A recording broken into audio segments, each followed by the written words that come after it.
Welcome friends, আমি জীবনে প্রথমবার গেট এক্সাম কীভাবে ক্লিয়ার করি সেটার অভিজ্ঞতা সম্বন্ধে আমি কিছু বলতে চাই।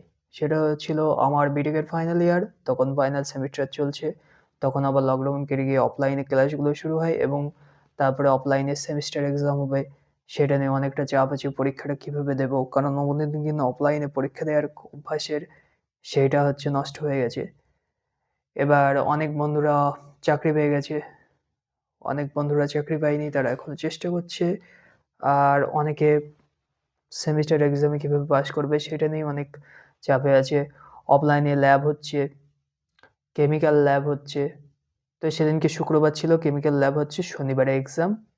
তারপরে যে ম্যাডাম ছিল তিনি বললেন যে হ্যাঁ, যারা গেট এক্সাম জন্য প্রস্তুতি নিয়েছো তাদের জন্য আজকে ছুটি দিয়ে দিচ্ছি ফার্স্ট হাফের পরেই। তো সেকেন্ড হাফটা পুরোপুরি ছুটি। আমরা সবাই চলে আসলাম রুমে। এবার রীতিমতো সব পড়াশোনা করছি। এবার আমি পড়াশোনা করেছিলাম এর আগে ২ মাস। এবার ২ মাসে যে গেট এক্সাম ক্লিয়ার হতে পারে সেটা আমার কোনো ধারণা ছিল না। সেইজন্য আগে থেকেই হাল-টাল ছেড়ে দিয়েছি। আর তার জন্য পড়াশোনাও করছি না। তো সেরকম একটা মনোভাব নিয়ে আমি মোটামুটি দুপুরটা নষ্ট করলাম, সন্ধ্যাটা নষ্ট করলাম, রাতটাও নষ্ট করলাম। তারপরে পরে শনিবার, রবিবার উইকেন্ড বলে বাড়ি যাবো বলে হচ্ছে সবাই আ এক্সাম-টেক্সাম দেওয়ার পরে বাড়ি যাবে, আর আমি এক্সাম-টেক্সাম না দিয়ে একবারে বাড়ি চলে যাবো। তো সেইরকম হিসেবে ট্রেন ধরে চলে এসেছি যাদবপুর থেকে শিয়ালদা, শিয়ালদা থেকে গেদে লোকাল ধরেছি। এবার যাবো হচ্ছে বগুড়া। তো আমি ট্রেনে জানলার ধারে সিট পেয়ে গেছি। আমি আরাম করে বসেছি। এবার আসছি। তো হঠাৎ করে যখন আমি বিধাননগর স্টেশনের দিকে আসলাম, তখন মনে হলো যে না, এক্সামটা দিয়েই তারপরে বাড়ি যাওয়া যাক। হঠাৎ করে কয়েকটা মাইক্রো সেকেন্ড বা মিলি সেকেন্ডের ভেতরে একটা ডিসিশন চেঞ্জ হয়ে গেল। এবার তারপরে মনে হলো যে না, এরকমভাবে মাঝপথে মানে পালিয়ে না গিয়ে এক্সামটাকে ফেস করে যাওয়াই ভালো। এবার এক্সামটা দিতে চলে গেলাম। টিসিএস গীতবিতানে চলে গেলাম বিধাননগর থেকে অটো ধরে। আমার কাছে অ্যাডমিট কার্ড তোলা ছিল না। অ্যাডমিট কার্ডটা আমি তুলে নিলাম তারপরে। যথাসময়ে এক্সাম হলে ঢুকে গেলাম। এক্সাম হলে ঢুকে যাওয়ার পরে হচ্ছে আমার যে এক্সাম পেপার সেটা আমি দেখছি কোনো কোয়েশ্চেনই আমার ঠিকমতো জানা নেই। এবার প্রচুর কোয়েশ্চেন অজানা। তারপরেও হচ্ছে আমি আমার এক্সেল পেপারে কেমিস্ট্রি, ম্যাথমেটিক্স সেগুলো কিছু করলাম। আমার কোর পেপার ফুড টেকনোলজি কিছু করলাম। তারপরে ফাইনাল আরেকটা পেপার আছে, সেটা আমি উম মনে করেছিলাম বায়োকেমিস্ট্রি করব। বায়োকেমিস্ট্রি কোয়েশ্চেন যখন ধরলাম, তখন দেখছি ওরে বাবা! আমি তো কিছুই জানি না। তারপরে আমি বায়োকেমিস্ট্রি ছেড়ে দিলাম। আমি বায়োকেমিস্ট্রি অপশনটা না চুজ করে মাইক্রোবায়োলজি অপশন চুজ করলাম। সেখানে দেখলাম হ্যাঁ, ২-৪ টে মার্কস পেলেও পেতে পারি। দুটোই খারাপ প্রিপারেশন হয়েছে। কিন্তু রিলেটিভলি যেহেতু মাইক্রোবায়োলজিতে আমি ২-৪ টে মার্কস বেশি পাবো সেইজন্য চুজ করলাম। এবার ১ ঘন্টা ৪০-৫০ মিনিটের মধ্যে পরীক্ষা-টরীক্ষা শেষ। কেন? আমি কি খুব ভালো পরীক্ষা দিয়েছি? একদমই না। যেহেতু আমি কিছু জানি না, সেহেতু আমার লেখা মানে কোয়েশ্চেন সলভ করার মতো বেশি কিছু নেই। সেইজন্য পুরো পেপারের ১ ঘন্টা ৪০-৫০ মিনিটের মধ্যেই পুরো পেপার শেষ।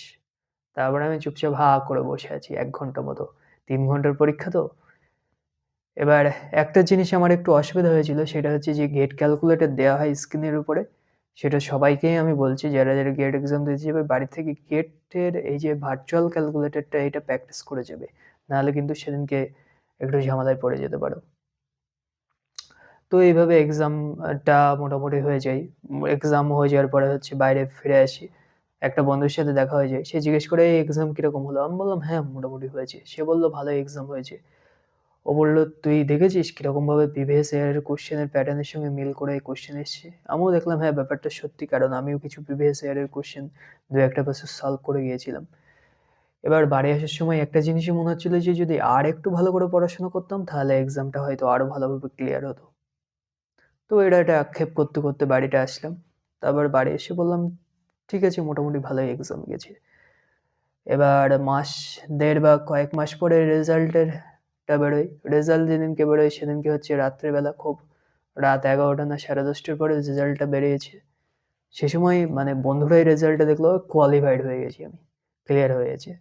ওই নিয়ে বেশ মানে যেরমটা হয় মেসে, ওই কোয়ালিফাই করে গেলে একটু মানে কাইন্ড অফ একটা আলাদা রকমের ট্রিটমেন্ট হয়।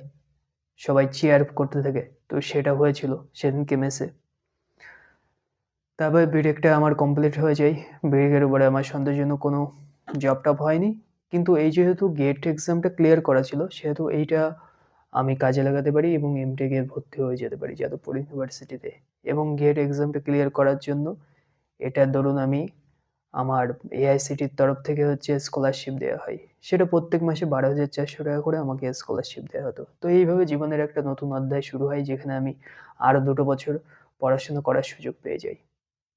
তো সেদিনকে সেই মানে কিছু কয়েকটা মুহূর্তের একটা ডিসিশন যে বাড়িতে একদম সরাসরি পালিয়ে না গিয়ে মাঝখানে এক্সামটাকে ফেস করে তারপরে বাড়িতে যাওয়া। এই যে একটা মাইক্রো বা মিলিসেকেন্ডের একটা ডিসিশন সেটাই লাইফের একটা বড়সড় অধ্যায় চেঞ্জ করে দিতে পারে। এটাই আপনাদের সঙ্গে শেয়ার করার ছিল।